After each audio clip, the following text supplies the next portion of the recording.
Hello and welcome to You Should Be Reading. Today on You Should Be Reading, So You've Been Publicly Shamed. So You've Been Publicly Shamed is a book by Jon Ronson written this year, and it's about the subject of, well, public shaming. It's kind of in the title, and mainly it's about online shaming, because these days that's where the majority of public shaming happens to happen. And instead of back in the old days when it used to be the stocks where you throw rotten tomatoes at people that you want to shame publicly for whatever reason was given at the time, these days we do it with social media instead and leave the rotten tomatoes to the movie ranking site of the same name. Yes, so public shaming, it happens all the time. If you've been on social media for any length of time, you're bound to have noticed it happening quite a lot, on quite a frequent basis, at least every month, if not every other day or something. It happens all the time. I've been on social media for a total of 6 years or so, since 2009, so that is 10, 11, 12, 13, 14, 15, yeah, 6 years or so, give or take a few months, and I've noticed a lot of the shaming. The problem is that I've been so deep in the social media trenches for so long that I didn't realise that the shaming thing was like so prevalent, or that it's such a commonplace thing that you don't even notice it happening because it's not particularly strange because it happens so often. It's just kind of like part and parcel of being on social media. And so I couldn't exactly see the forest for the trees. And so Jon Ronson's book about it has made me realise just how long it's been going on for and how often it's for not exactly the best of reasons. Sometimes the role of social media in being like the judge, jury and executioner in bringing about public shaming to public figures can be a good thing and a necessary thing. Like if it's with Bill Cosby, with that Hannibal Buress bringing up the subject of Bill Cosby's rape allegations in the past and then making all the other ones surface, with the help of the internet, that is a good thing. And whenever the YouTuber sexual abuse scandal thing happened last year, without the help of the internet helping to bring about all the allegations and helping the victims come forward and be able to tell their stories about these fuckers, then, you know, that's another good thing. And with the help of public shaming, you bring down figures like Alex Day and Tom Milsom and Ed Plant and all the other ones. If only we'd been able to bring down Sam Pepper a bit more, but whatever.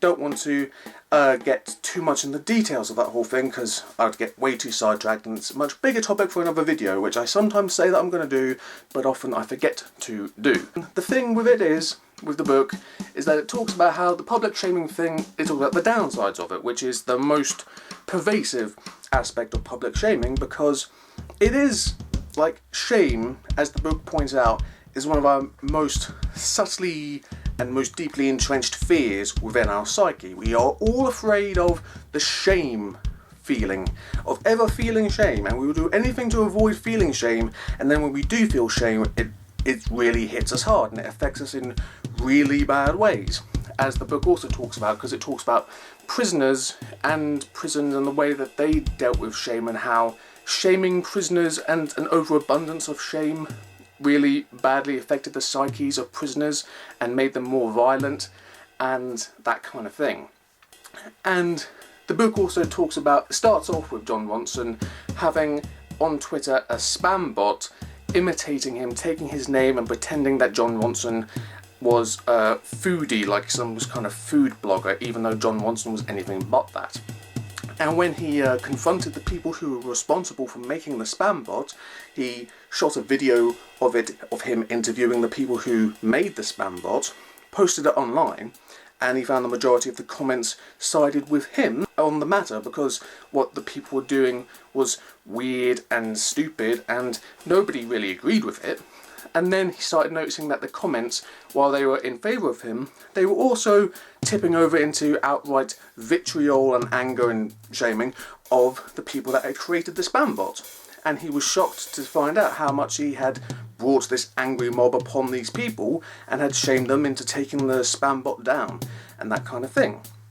And that starts him off in the odyssey that he goes on the course of the book, where he meets other people who have been the target of public shamings, like disgraced journalists who were brought down because someone found out that they lied in one of their books or one of their articles or whatever else. And then it ranges from that to something as silly as two men at a conference making some sort of bad pun, basically, and then some woman feeling like she was threatened by the whole thing, and so she took a picture of the two men who'd made the joke, posted it online, and shamed them publicly, and led to them to being fired by the company that they worked for. But then that whole thing, as unreasonable as that was, that also led to then like trolls and anti-feminists and, you know, whatever the fuck, you know, all them kind of people that I hate, men's rights activists, saying this bitch should die, and all the, there's a lot of it in the book. You start to notice how much of it is lots of men and anti-feminists and all that writing about women and using the rape threats and all the worst possible words you can say about women. It's a pervasive thing, and it's not surprising in the least, which is really, really sad, but not unsurprising. And then the book talks about other targets of public humiliation, such as those who told really bad jokes via like taking a silly picture or writing a really misguided tweet, such as in the case of one woman who wrote a tweet a few years ago that seemed really insensitive, but if any like high profile edgy comedian had written it, it probably wouldn't have made much of a dent outside of them having written it, and some people saying, oh, that's a bit edgy, but oh, whatever. But this particular woman happened to write this particular tweet, word her particular joke particularly badly, and her profile looked a particular way where she looked like a particular person, and then she sent the tweet off into the world. She got on a plane to go to South Africa, and while her phone was off, while she was in midair in flight, the internet exploded around her tweet, and articles were written about her and people saying she was the worst person ever, and then she became the #1 trending topic on Twitter, and then people started to realise, oh my god, she's on a plane and she's in midair and she doesn't know that we're all talking about her, that she's the #1 trending topic on Twitter. Oh my god, this is amazing. I can't wait till she lands. And then people starting to like follow her when she comes out of her plane and taking pictures of her and saying, oh my god, she's here, she's in South Africa. And it became this whole big thing, and it's mad and it's terrifying, and not entirely dissimilar from a story on the Dave show Krakenori, where it's this other type of thing. It's a fictionalized story by, I forget who wrote it, but it was like taking the mick out of Justin Bieber in the story, and it was the same thing of this guy in a pub writes a scathing tweet taking the mick out of this pop star, sends it off, doesn't expect anything to happen, leaves his phone behind, goes and does some stuff around the pub, gets a drink or whatever, and then all of a sudden his tweets start to explode on the internet until he finds himself the target of massive public revulsion, until there are like news vans and newscasters and helicopters all outside, and then the pop star himself, called Joaquin Bieber, how subtle, comes along, and it's basically this whole big publicity stunt to promote this fucker's new album.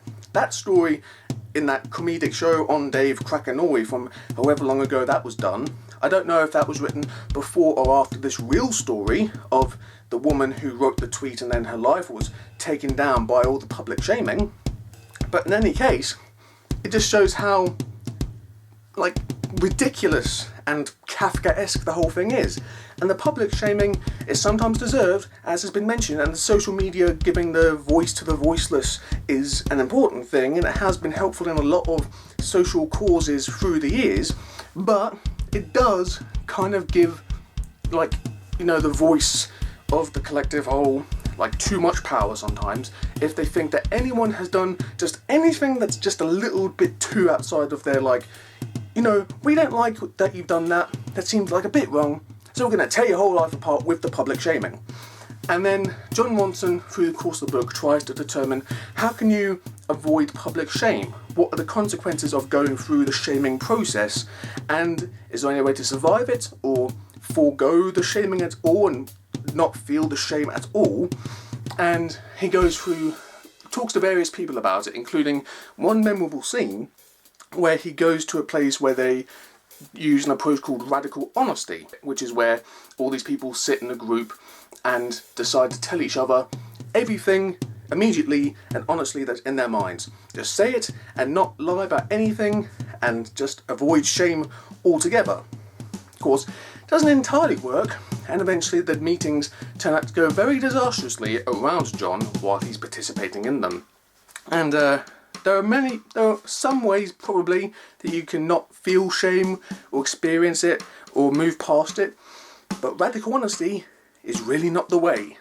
Telling the truth all the time doesn't really work in this world that we currently live in. And the book as a whole is funny at times, and also really terrifying, and also very relatable, because if you've been on social media for any length of time, you've probably participated in one of the shamings that's ever gone on there during your time that you've been on social media, or you've seen public shamings happen and been like, yep, that's another thing happening, it's happened before and it'll happen again.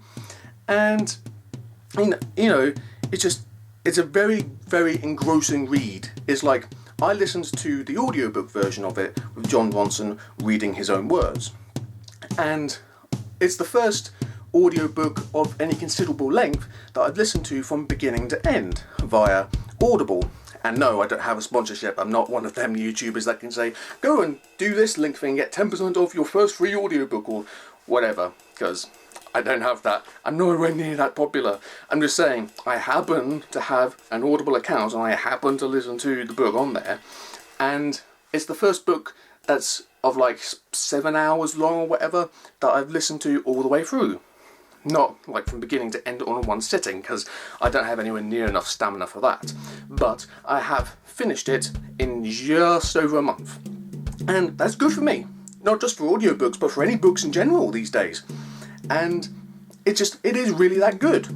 Even though if you're a much more stamina heavy person who can read books in one sitting, you might be able to do it better than I can. So I do urge you to do that.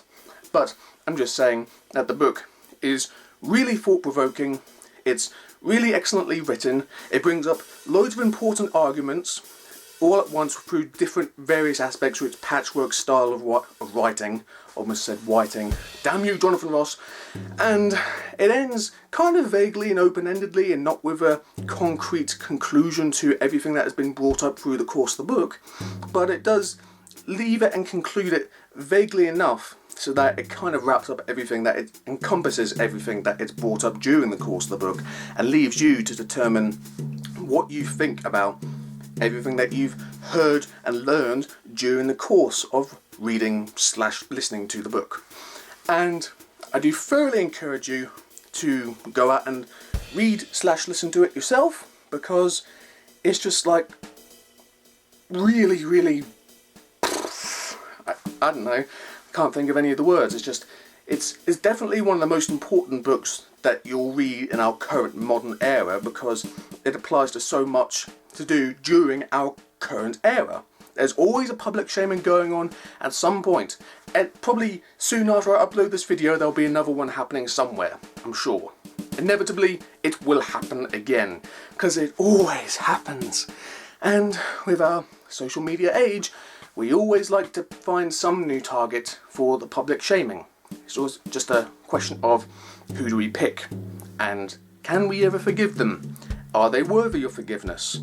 And many other questions of that ilk. So this book will make you think about all that, because it does that because it's good. Yeah, I think that'll do. I think that's a good enough review.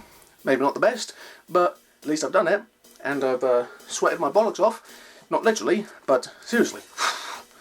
You'd think with having, the minimum of hair that I wouldn't be feeling so much of the heat, and yet I am, and I don't particularly like it. Eventually, once I have enough money where it wouldn't make a big huge dent in my savings, I should eventually get myself an electric fan. I just hope that if I do buy one, and if I do install it to fan itself over me while I'm making videos, that the noise of it wouldn't, come into the microphone and make it distracting and whatnot. Knowing my luck, it probably would, but that's just the way it goes. So, yes.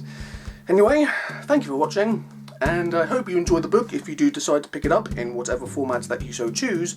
And, yes, thank you for watching You Should Be Reading, and until next time, goodbye.